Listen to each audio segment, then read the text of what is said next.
jangan sampai ini kan gampang nih share, Iya. diteruskan tentang ini. Pokoknya yang tidak dia sukai dia share, yang disukai enggak malah disimpan sendiri. Pokoknya inilah macam-macam itu. Nah ini kita yang menerima harus bijak. Nah teman-teman juga saya ingatkan, jejak digital tidak bisa hapus. Sepanjang HP-nya dipegang, tidak bisa hilang itu. Jadi jangan main nge-share, main nerima, ngirim video yang tidak pantas gitu kan. Nah itu jangan sembarangan. Walaupun dihapus, nanti nomor saya ketahuan nih, saya ganti nomor. Oh nggak bisa, HP-nya sendiri ada nomornya.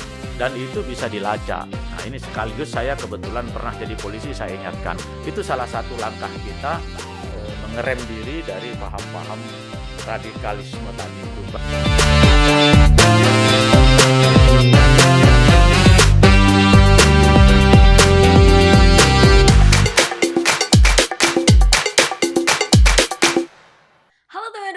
Kembali lagi bersama aku, Maria Aprilin di Biru Bincang Seru, di mana aku, kamu, dan kita akan bahas topik kekinian dengan berbagai sudut pandang dengan cara yang seru. Teman-teman semua, kali ini kita akan bahas salah satu topik yang lumayan berat tapi juga menarik nih. Kita akan bahas tentang generasi muda tangkal radikalisme. Yang kali ini kita sudah kedatangan salah satu bintang tamu yang sangat spesial, yaitu Pak Brigjen Pol Dr. Andes Agus Rianto MH. Yeay! Terima kasih Pak untuk kesempatan dan waktunya yang diberikan, dan terima kasih juga untuk kerendahan hatinya bisa datang di studio kecil kita kali ini. Soalnya Pak Agus ini jam terbangnya udah tinggi guys. Jadi kita kali ini akan menggunakan kesempatan ini untuk bertanya-tanya sama Pak Agus tentang topik yang akan kita bahas hari ini. Jadi apa kabar nih Pak Agus? Gimana kegiatannya kali ini? Alhamdulillah sehat, berkat doa dan juga dukungan dari tentunya keluarga dan semua teman-teman. Nah, kemudian kegiatan sekarang ya sebagai seorang purnawirawan tentunya ya tadi juga saya sekaligus mengoreksi Mbak Ilin. Jadi nama saya itu ada P-nya. Ya, jadi Brigjen Pol P, Dr. Andes Agus Rianto dan seterusnya. Jadi P itu menandakan purnawirawan. Jadi saya sudah pensiun dari anggota kepolisian. Ya, memang saya basicnya itu kepolisian. Dan sekarang ya aktivitas saya menikmati masa pensiun. Sekali-sekali ngomong cucu. Dan sehari-hari supaya tidak mempercepat menjadi pikun, saya mencoba untuk menambah sosialisasi saya dengan teman-teman mahasiswa saya. Mudah-mudahan teman-teman Fakultas Hukum Untan monitor juga nonton nantinya acara ini. Oh Bapak berarti nanti ini bakalan jadi apa Pak di Untan? Ya saya mahasiswa biasa dari Fakultas Hukum sekarang semester 4 yang untuk S1-nya dan alhamdulillah yang S2 sudah selesai. Jadi memang ada pertanyaan tentunya kenapa kok sudah S2 ngambil S1. Ya itu tadi saya mengisi waktu-waktu saya dan untuk menyesuaikan seandainya nanti saya punya keinginan lain. Jadi kan ada SH, ada MH gitu Mbak Elin. Keren banget. Ini untuk teman-teman edukasi semuanya ya. Maksudnya tuh kadang kan nih Pak, banyak nih Pak yang malas nih kuliahnya. Yang apa-apa tuh yang kayak aduh ntar lah gitu. Atau banyak nih yang nunda-nunda juga untuk kuliah dan sebagainya gitu. Justru kita bisa bercontoh nih dari Pak Agus. Maksudnya tuh dengan umur beliau yang maksudnya sudah senior gitu, dia tetap semangat untuk gali untuk tetap mengasah diri, untuk tetap berkembang dan sebagainya gitu. Emang suka ya Pak ya sekolah ya? Sebetulnya enggak juga. Cuman ya itu Mbak, jadi saya kebetulan beberapa waktu yang lalu saya diminta untuk jadi salah satu pembicara pada suatu kegiatan. Itu temanya menurut saya tema angan-angan, tapi memang seharusnya perlu dipersiapkan. Misalnya seperti ini, saya analogkan sebagai kita umat beragama. Kita kan tidak tahu pada saat kita setelah hidup ini jadi apa. Kan gitu kan Mbak ya.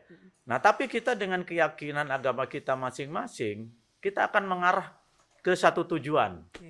Ya, tentunya bagi kami umat muslim tentunya mengharapkan ridho Allah dan mencapai surganya. Itu kan gitu. Saya tidak bisa bahas yang lain. Mungkin juga ini pendapat saya salah. Demikian juga ini pada saat acara diskusi tersebut mengambil tema tentang Indonesia Emas 2045. Nah, berarti kan keinginan Indonesia pada 2045 harus apa? Itu ada tiga visinya. Ya kan? Ilmu pengetahuan teknologi yang memang sudah dikuasai, sumber daya manusia yang kuat, berkualitas, dan satu lagi kita terbebas, negara kita kuat, terbebas dari korupsi, kemudian dari hal-hal yang tidak perlu lagi dibahas pada 2045.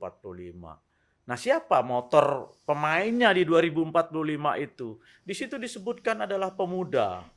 Nah, pemuda ini tentunya ukurannya macam-macam. Nah, sekarang WHO kemarin tuh mengeluarkan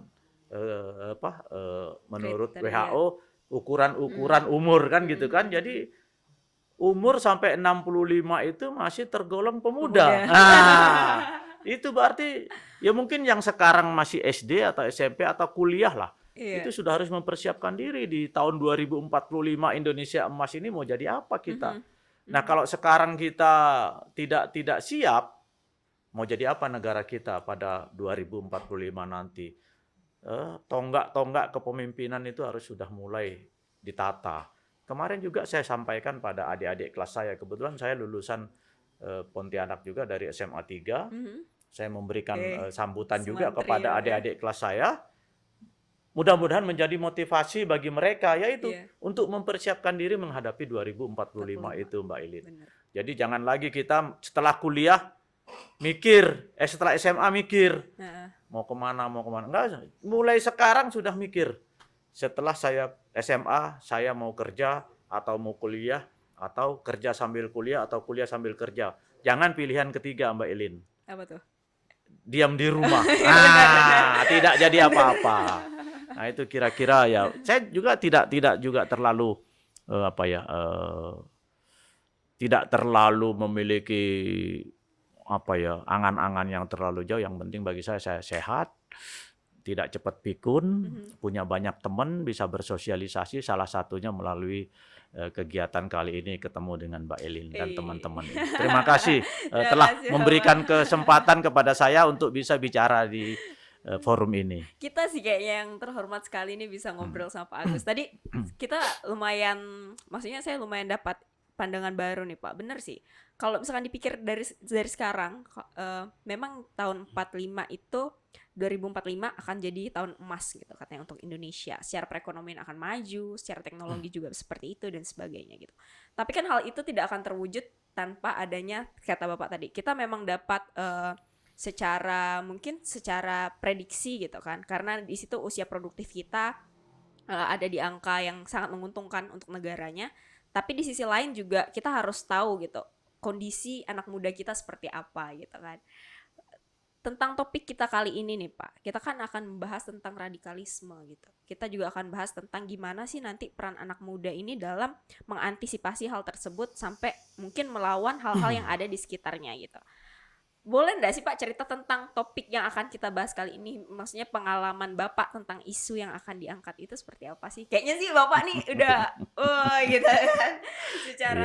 Secara pengalaman dan sebagainya. Iya, jadi gini Mbak, perlu juga saya tegaskan pada kesempatan kali ini, saya bicara di sini dalam kapasitas saya sebagai pribadi. Iya. Sebagai pribadi saya, Agus Rianto, yang kebetulan saya pernah menjadi anggota Polri. Jadi saya tidak memiliki kapasitas untuk bicara atas nama siapapun. Termasuk saya tidak bicara atas nama pemerintah. Dalam hal ini Polri ataupun pihak-pihak lain yang mungkin lebih paham daripada saya terkait dengan tema yang disampaikan. Saya mencoba akan menginformasikan atau menyampaikan apa yang saya ketahui, saya alami. Nah, tentunya terkait dengan radikalisme ini. Radikalisme ini kalau kita lihat sebelum mencapai kepada radikalisme itu kita harus paham dulu apa sih radikal itu, kan gitu ya Mbak ya. Kita tahu dulu radikal itu apa ya. Jadi menurut saya lihat dalam perspektif saya itu radikal itu Kalau kita lihat di beberapa literatur itu berbanyak pengertian para ahli yang menyampaikannya, ada fondasi, ada akar, itu akar bukan akar tumbuhan ya. Jadi yang mendasari lah apa itu. Kemudian juga perilakunya radikal itu seperti apa, keras, kasar dan gitu kan, Mbak. Akhirnya muncullah faham radikalisme. Nah, isme di belakang itu menjadi faham. Nah, ini faham itu bukan berarti pengertian ya, Mbak ya. Iya. Menjadi seperti Leninisme, Iya. Marxisme. Tapi beda kalau kita sebut mekanisme bukan paham. Nah, ini lain lagi. Mekanisme itu tata cara. Jadi kita juga harus bisa memahami. Iya.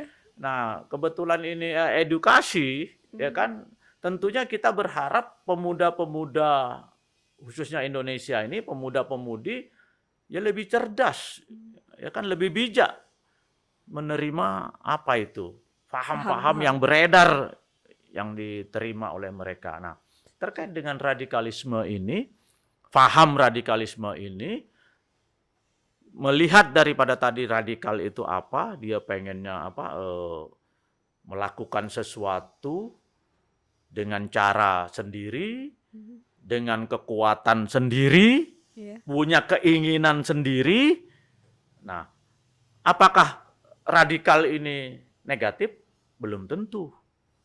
Kalau kita lihat dari radikal. Tapi begitu kita bilang radikalisme, ada kecenderungannya lebih mengarah kepada yang negatif. Karena pahamnya kekerasan semua itu. Pengen menjatuhkan negara, pemimpinnya, semua, dan merubah struktur yang ada dengan cara yang tidak sesuai aturan. Tapi kalau perilaku radikal mungkin belum tentu negatif. Kalau kita perbuatan radikal ini juga positif juga. Reformasi mungkin pada saat kita reformasi. Merubah tatanan secara drastis, secara cepat, akhirnya berubah pemerintahan pada saat itu. Itu sebagian orang bilang positif. Mungkin sebagian bilang negatif. Tinggal bagaimana kita menyikapi. Tapi ada radikal yang terjadi di suatu negara, saya lupa negara mana itu, dia melakukan langkah menolak perkawinan sejenis di negara mana, LGBT. Itu radikal, mereka protes besar-besaran, berarti kan positif jadinya. Nah itu. Benar. Jadi kalau misalnya kembali lagi radikalisme ini ke arah yang negatif, tentunya memang lebih banyak negatifnya daripada mungkin positifnya, karena memang kita perlu juga menyikapi tadi yang saya sampaikan, perlu memahami, bijak, cerdas, menerima, melihat menerima paham itu, menerima situasi itu dengan keadaan-keadaan yang ada gitu. Setuju. Mbak Elin mungkin. Benar. Kalau misalkan nih Pak, kita ngomongin tadi yang kata Bapak, berarti benar ya, radikalisme itu sendiri kalau misalkan secara paham itu bisa mengarah ke negatif. Tapi kalau misalkan banyak negatifnya. Iya. Kalau perilaku radikal itu tergantung perspektif, ya kan Pak.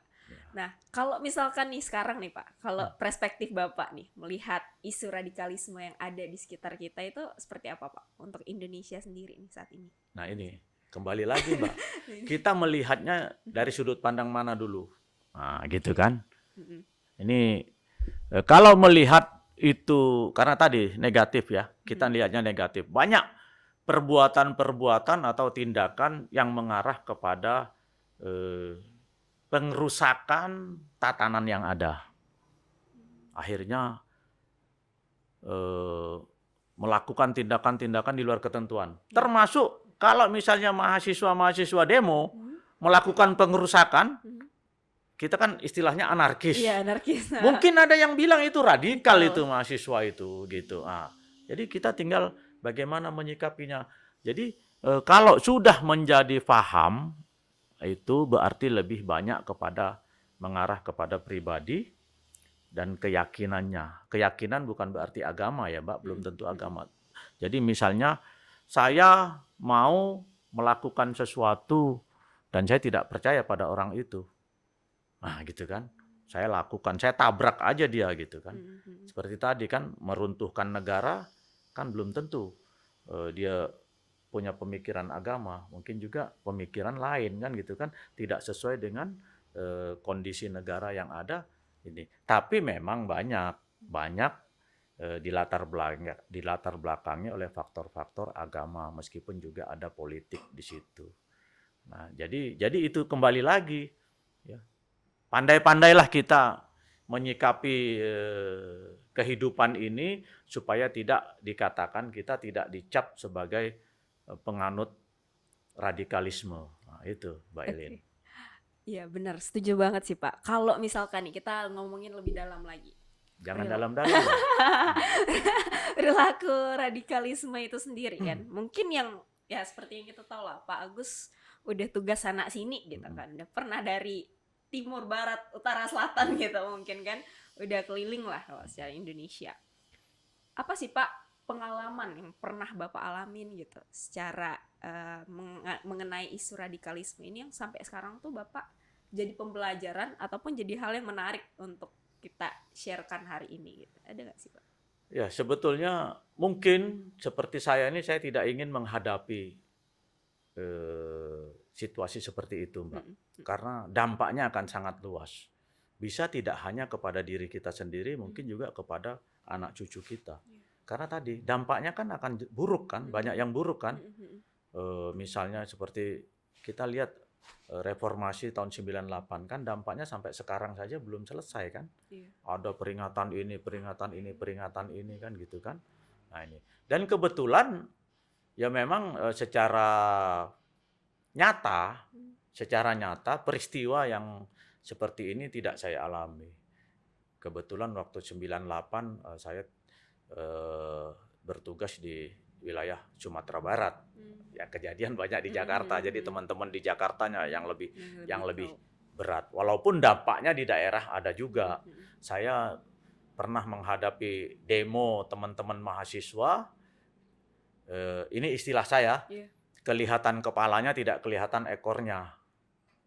Dengan mungkin ribuan peserta demo itu menuju ke kantor gubernur di Sumatera Barat. Saya diperintahkan untuk tidak mempersilahkan teman-teman mahasiswa masuk ke dalam areal kantor gubernur.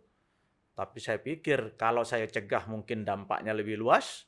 Akhirnya saya persilahkan dengan komitmen bersama koordinatornya. Saya berikan kesempatan, tapi tolong jangan merusak, ini punya masyarakat. Alhamdulillah kita sepakat dengan sekian ribu teman-teman mahasiswa pada lokasi itu aman. Itu dampak dari situasi yang ada di Jakarta. Nah, sehingga dengan demikian secara fakta lagi saya tidak bisa menggambarkan seperti apa sih situasi. Tapi perasaan mungkin ada. Karena banyaknya situasi-situasi yang kita hadapi. Mencekam kan Pak? Belum mencekam, Mbak. Jadi kekhawatiran gitu ya, ada kekhawatiran bagi sebagian kita, terutama bagi orang tua yang melihat tindakan-tindakan yang memang tidak seharusnya dilakukan. Sekarang apa yang tidak menjadi masalah bagi negara ini, Mbak? Ya kan? Dalam artian ya kan, masalah parkir saja bisa jadi rusuh kan gitu ya Mbak ya. Benar, Pak. Masalah parkir, kemudian masalah pajak bisa jadi masalah. Padahal pemerintah sudah berupaya sedemikian rupa memberikan kemudahan-kemudahan, tapi karena kita sendiri memang lalai, abai, akhirnya kita mengajak orang yang orang juga kebetulan sama, sepaham, akhirnya terjadilah perilaku pelanggaran ataupun menyimpang itu. Nah, sehingga kita waktu itu saya masih bertugas, memang ini masih gencar-gencarnya juga Mbak, paham-paham seperti ini ataupun istilah-istilah itu tadi.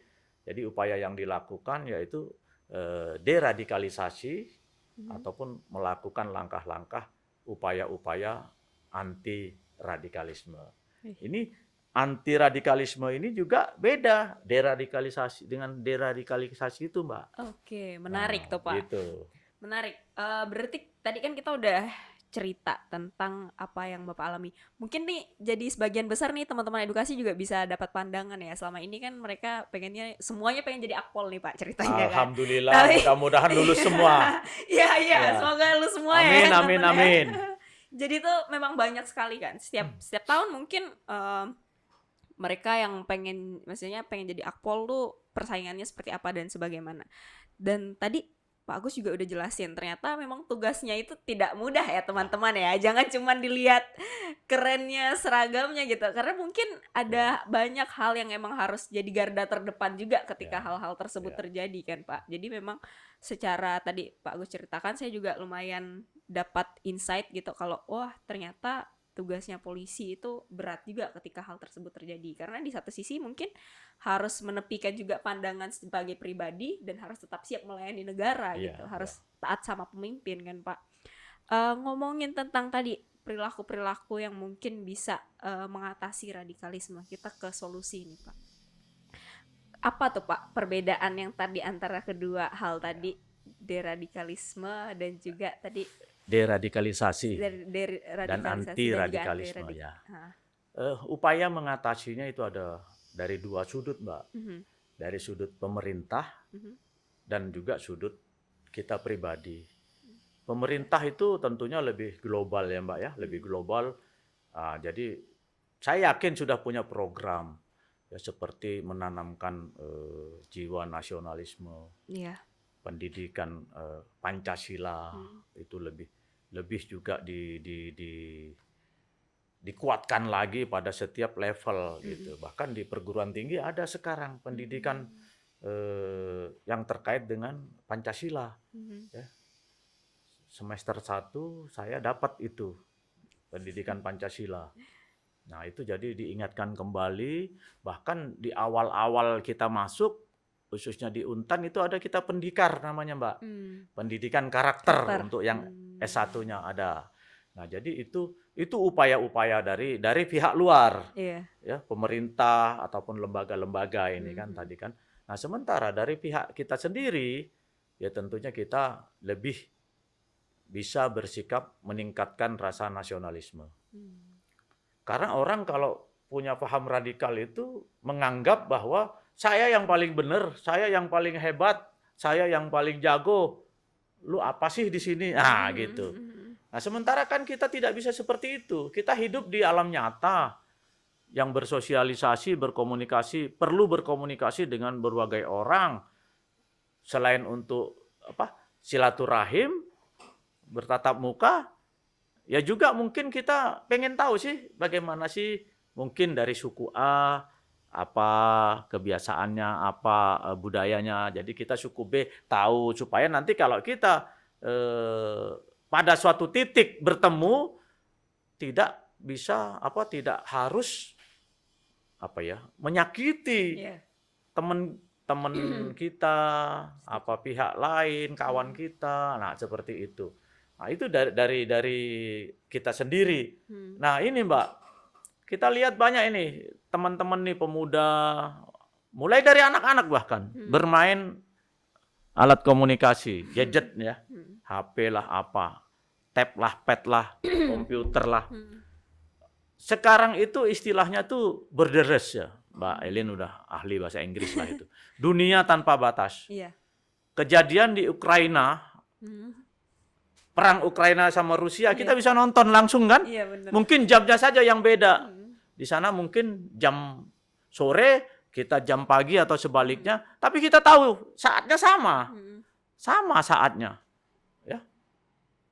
Jadi tidak bisa berubah. Saya kemarin ada dosen mengajar kami dari Amerika, Mbak. Beliau ngajarnya mata kuliah di sini jam 4 sore. Berarti beliau di sana jam 4 pagi. Karena beda 12 jam. Coba. Tapi kita pada situasi yang sama, pada jam yang sama ketemunya. Bukan pada siaran tunda, tidak. Langsung pada saat itu. Beliau menjelang subuh, kita menjelang maghrib. Nah, ini kan suasananya berbeda, suasana hati berbeda, tapi kewajiban sama. Beliau memberikan materi, kita menerima materi. Nah, kita sebagai pribadi menyikapi itu pandai-pandailah memainkan alat itu. Nah, jangan sampai ini kan gampang nih share, Iya. diteruskan tentang ini, tentang apalah pokoknya yang tidak dia sukai dia share, yang disukai enggak malah disimpan sendiri. Pokoknya inilah macam-macam itu. Nah, ini kita yang menerima nih harus bijak. Nah, teman-teman juga saya ingatkan, jejak digital tidak bisa hapus. Sepanjang HP-nya dipegang, Setuju. tidak bisa hilang itu. Jadi jangan main nge-share, main nerima, ngirim video yang tak senonoh ya. Nah, yang tidak pantas gitu kan. Nah, itu jangan sembarangan. Walaupun dihapus, nanti nomor saya ketahuan nih, saya ganti nomor. Oh, nggak bisa. HP-nya sendiri ada nomornya. Dan itu bisa dilacak. Nah, ini sekaligus saya kebetulan pernah jadi polisi, saya ingatkan. Itu salah satu langkah kita mengerem diri dari paham-paham radikalisme tadi itu, Mbak. Salah satunya ya pandai-pandailah berteman, pandai-pandailah menerima informasi, dan jangan lupa kita tidak bisa hidup sendiri. Kita perlu bersosialisasi dengan masyarakat. Itu pribadi. Nah, sementara yang tadi dari pemerintah tadi upaya-upaya melalui pendidikan. Nah, itu anti radikalisme, Mbak. Sementara yang deradikalisasi ini ditujukan kepada mereka-mereka yang sudah pernah terkait, mungkin keluarganya, mungkin mantan-mantan pelaku kejahatan. Deradikalisasi atau tindakan radikal ini, radikalisme ini dekat Mbak, sangat tipis dengan intoleransi, dengan teroris. Itu sangat dekat. Itu. Jadi tadi saya bilangin bahwa menganggap orang lain itu lemah semua, orang lain tidak berdaya, sayalah yang paling hebat, saya yang paling benar. Nah, berarti kan ego. Nah, itu sudah tidak percaya orang lain kan berarti intoleran kan? Yeah. Nah, itu. Nah, kalau cuma sampai di situ, sampai intoleran. Tapi kadang kan ada lanjutannya.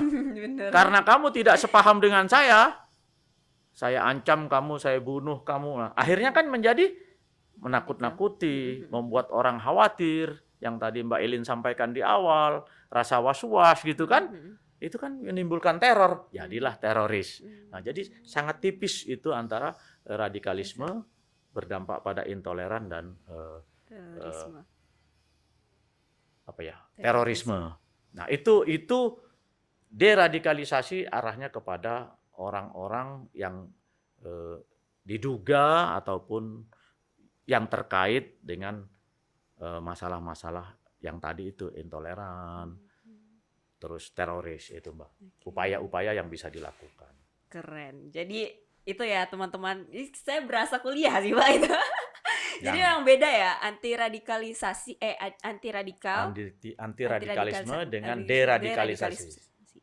Kalau deradikalisasi itu tadi kata Bapak lebih pada keluarga, kepada orang-orang yang pernah terpapar ya, Pak ya, tentang terlibat paham atau terkait itu.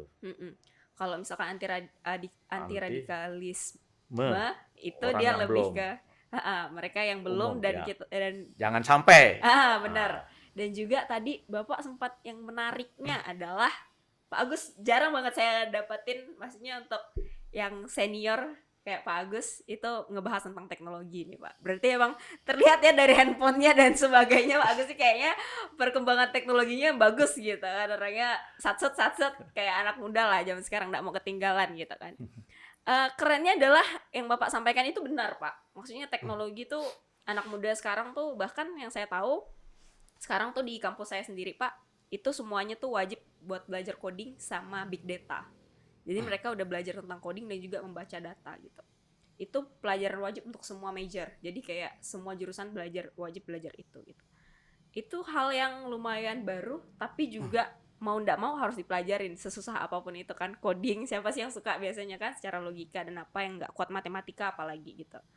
Tapi seperti yang Pak Agus sampaikan bahwa memang teknologi ini bisa jadi salah satu bumerang, tapi juga bisa jadi senjata kita yang bisa bikin kita tuh jadi manusia hebat gitu kan, Pak. Kayak Bapak bilang, sekarang pendidikan, edukasi itu bisa kita ambil dari mana saja, dari belahan dunia mana saja, tanpa terbatas waktu, tanpa terbatas keadaan gitu.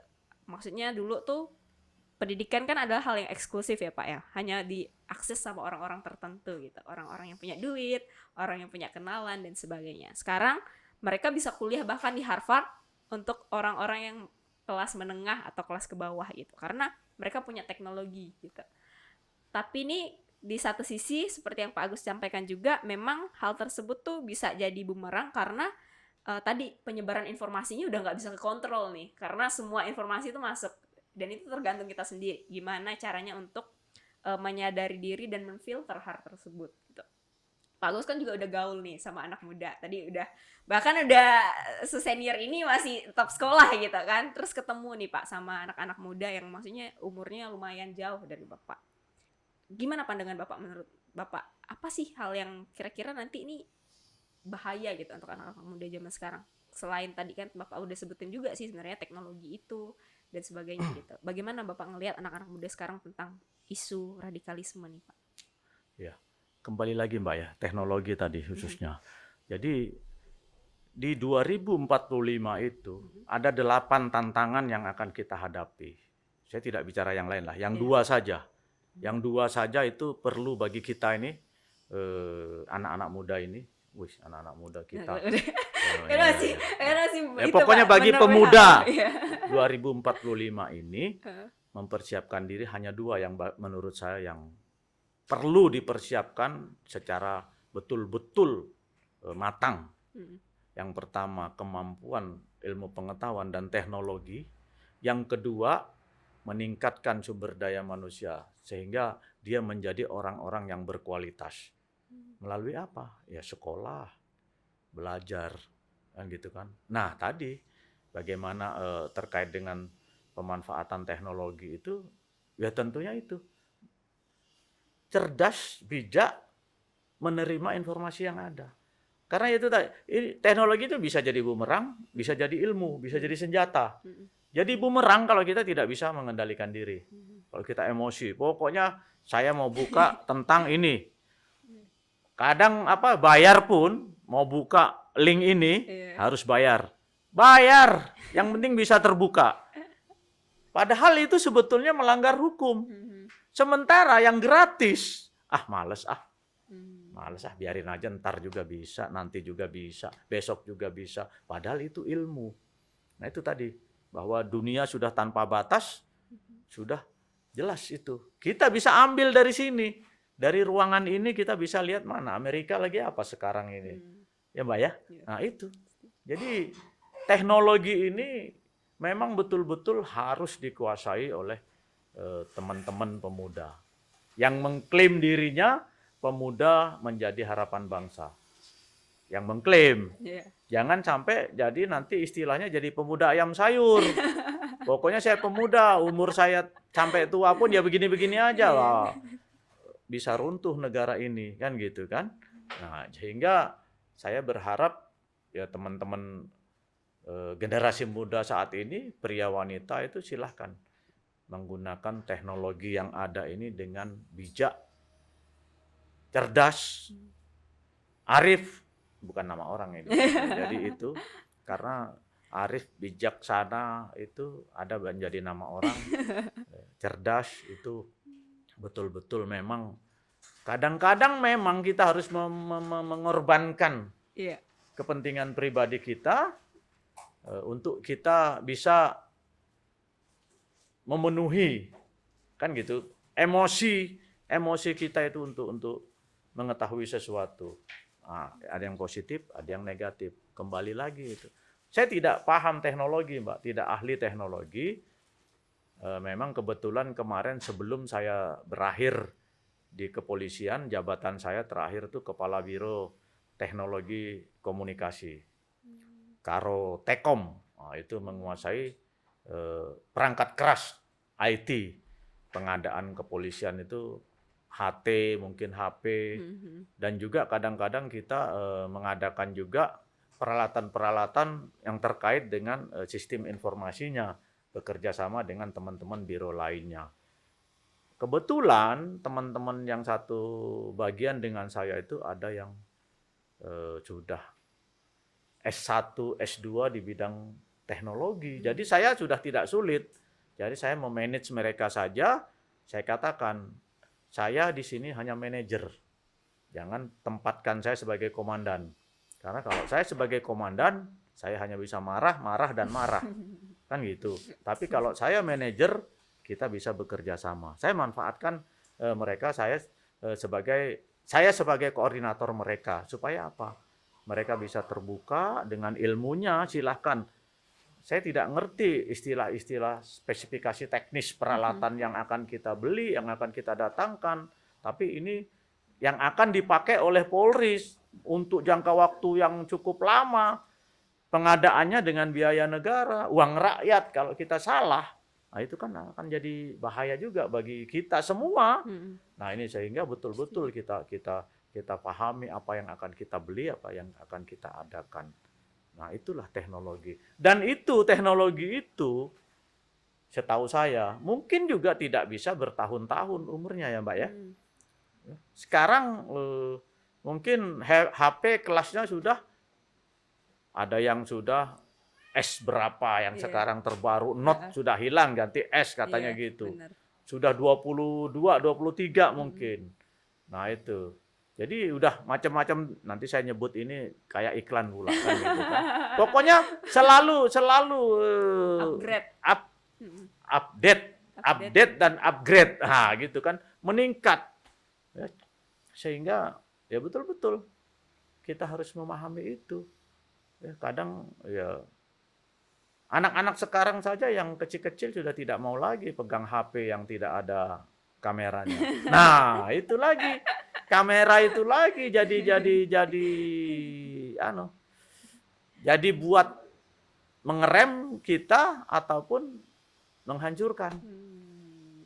Semua orang bisa merekam kita dan bisa di-share kemana-mana. Yang mungkin kita tidak tahu. Tiba-tiba muncul tentang kita di sana sini, gitu. Ya kan? Nah, seperti mungkin Mbak Elin mengetahui CV saya itu tidak tanya ke saya kan? Nah, buka di Google, cari nama saya ketemu, lengkap di situ. Mulai saya lahir sampai saya pensiun kan ada di situ. Nah, itu. Ya, termasuk juga kalau lebih dalam lagi nanti ketemu lagi anak saya berapa, istri saya siapa, ketemu semua itu. Itu teknologi. Nah, sekarang kita mau jadi Habibi muda, ya kan? Atau mau jadi sayur muda. Nah, itu. Ya, banyak peluang, banyak kesempatan, tinggal bagaimana kita ngambil itu, Mbak, terkait dengan pemanfaatan teknologi. Setuju. Bagus, keren banget sih. Cuman tadi tuh Pak, sempat juga kita ngebahas kan tentang gimana caranya Bapak bisa berkolaborasi nih sama tim Bapak di jabatan terakhir gitu kan, untuk bisa terbuka dan mau jadi pemimpin yang baik sih menurut saya Pak. Karena kan memang pemimpin yang baik itu gimana caranya supaya kita maju sama-sama nih gitu kan. Akhirnya Bapak terbuka dan sebagainya.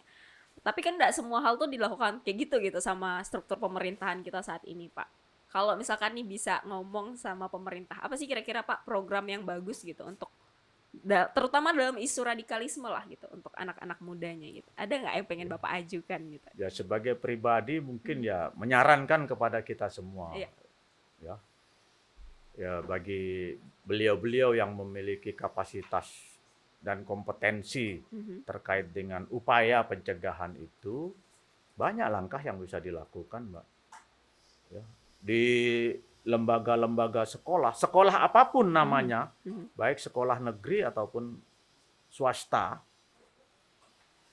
sekolah agama dalam artian ini apa ya? Yang berbasis pada nama agama, misalnya kan ada sekolah madrasah, sekolah Katolik, ya kan, sekolah Kristen, apapun itu, ya kita sudah mulai tanamkan, mewajibkan sekolah itu untuk mengadakan program-program pencegahan upaya-upaya masuknya paham-paham radikal itu ke sekolah. Nah itu, ini harus menjadi program utama, dan itu harus juga satu paham, pemerintah, parlemen, gitu kan, harus sepaham, harus mau. Kita sekarang sudah tidak bicara lagi antara koalisi dan oposisi. Sudah tidak bicara lagi, bagi negara sudah tidak ada itu. Kita satu Indonesia. Mau partai apa, mau apa milih siapa udah nggak ada. Pemerintah kita sah. Ya kan? Legitimate kata Mbak Elin kan gitu kan bahasanya kan. Udah itulah. Sampai kapan? Sampai periodenya selesai. Nanti siapa lagi pemerintah baru?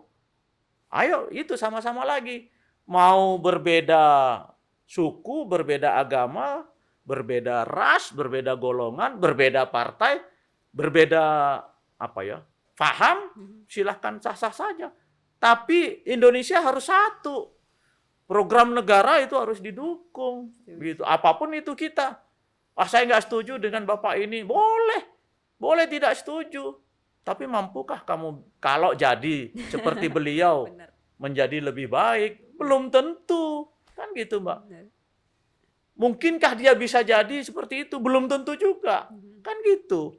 Jadi harus kita mawas diri, lebih bijak tadi.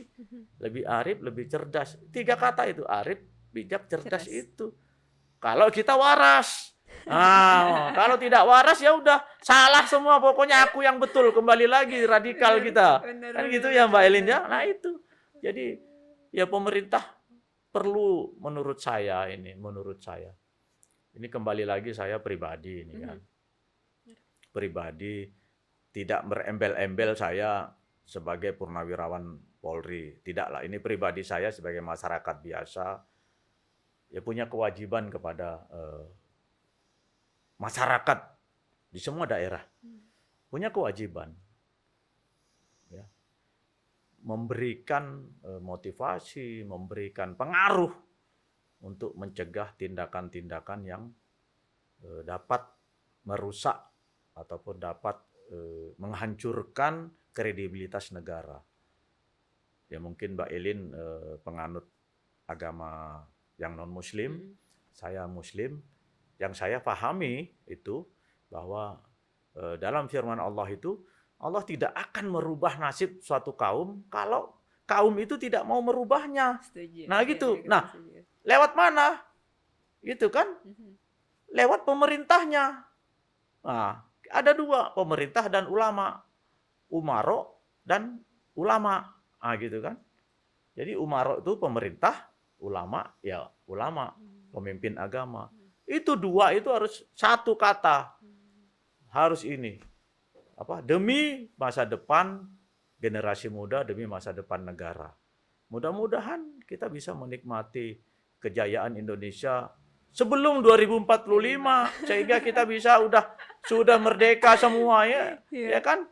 Indonesia 2045 bukan lagi emas, tapi sudah menjadi di atas emas itu sudah berlian, sudah permata. Harapan kita kan begitu. Amin. Tergantung siapa? Tergantung para pemudanya karena aktornya itu pemuda.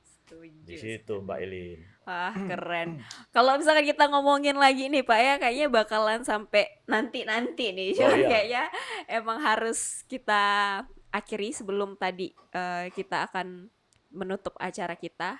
Terakhir Bapak bilang segala sesuatunya tergantung lagi sama pemudanya nih saat ini. Mau jadi apa Indonesia ke depannya?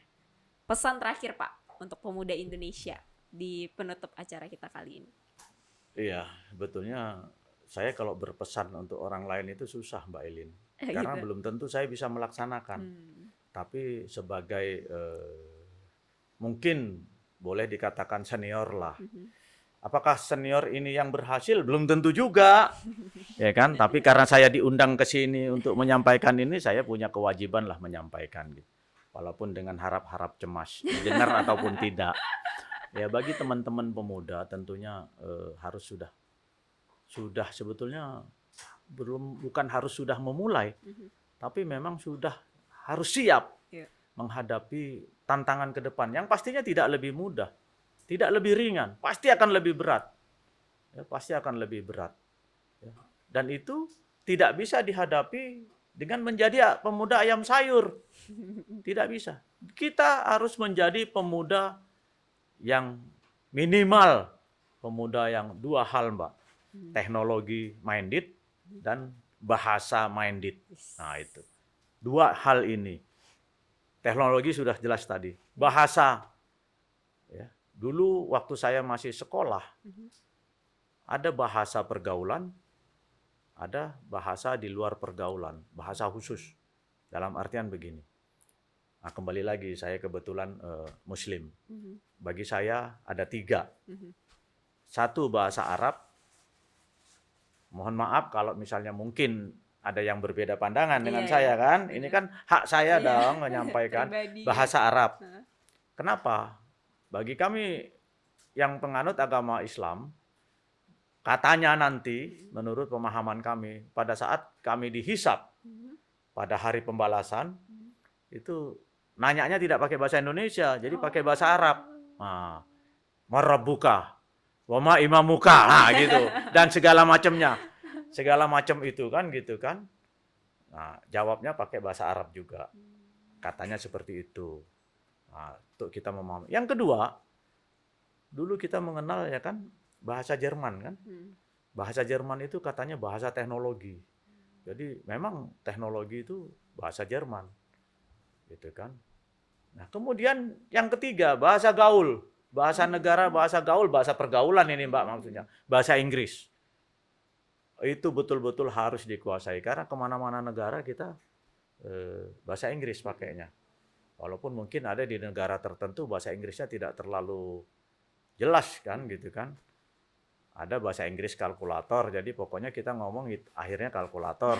Saya nggak nyebut negara mana. Nanti saya diskriminatif pula gitu kan. Nah itu.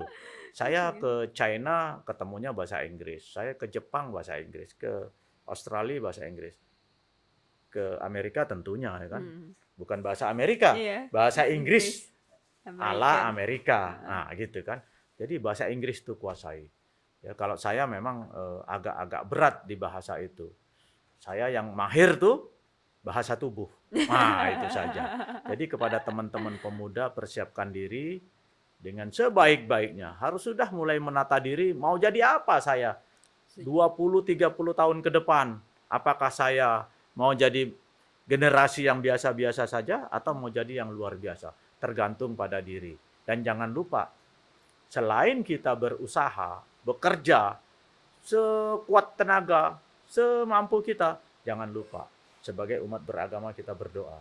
Karena apapun yang kita lakukan tanpa ridho, ya kan?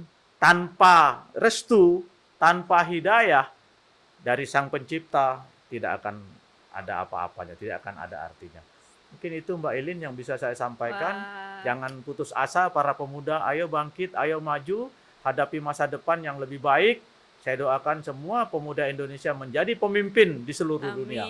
Amin. Terima kasih. Amin. Terima kasih banyak Pak Agus untuk waktu dan juga banyak sekali tadi pelajaran yang kita dapatkan ya teman-teman edukasi. Jadi memang kita akhiri perbincangan kita kali ini mengenai isu radikalisme yang udah kita bahas juga sama Pak Agus. Dan jangan lupa tadi pesan Pak Agus bahwa memang kita sebagai anak muda yang nantinya pegang nih, jadi kita nih anak-anak muda yang nantinya akan menjadi generasi penerus dan juga pegang obor-obor yang bakalan jadi penerang bangsa ini. Itu jangan lupa untuk kita tetap menguasai diri, seperti yang kata Pak Agus bilang tadi, menguasai teknologi dan juga menguasai bahasa yang paling utama juga. Jadi untuk teman-teman semua yang punya pertanyaan nih seputar topik yang udah kita sampaikan, kalian boleh komen di bawah. Mungkin nanti kita bisa bantu jawab atau mungkin nanti Pak Agus kita akan coba tanya-tanya Bapak lagi. Kalau misalkan topiknya agak susah kita jawab dengan diri kita sendiri, kita akan coba chat-chat Pak Agus lagi untuk menjawab pertanyaan kalian semua. Dan juga untuk teman-teman semua boleh komen di bawah kira-kira topik apa lagi ya yang kita seru untuk diskusikan bersama di channel YouTube-nya Edukasi Borneo. Saya Maria Aprilin. Saya Agus Rianto. Sampai bertemu lagi di video selanjutnya. Bye.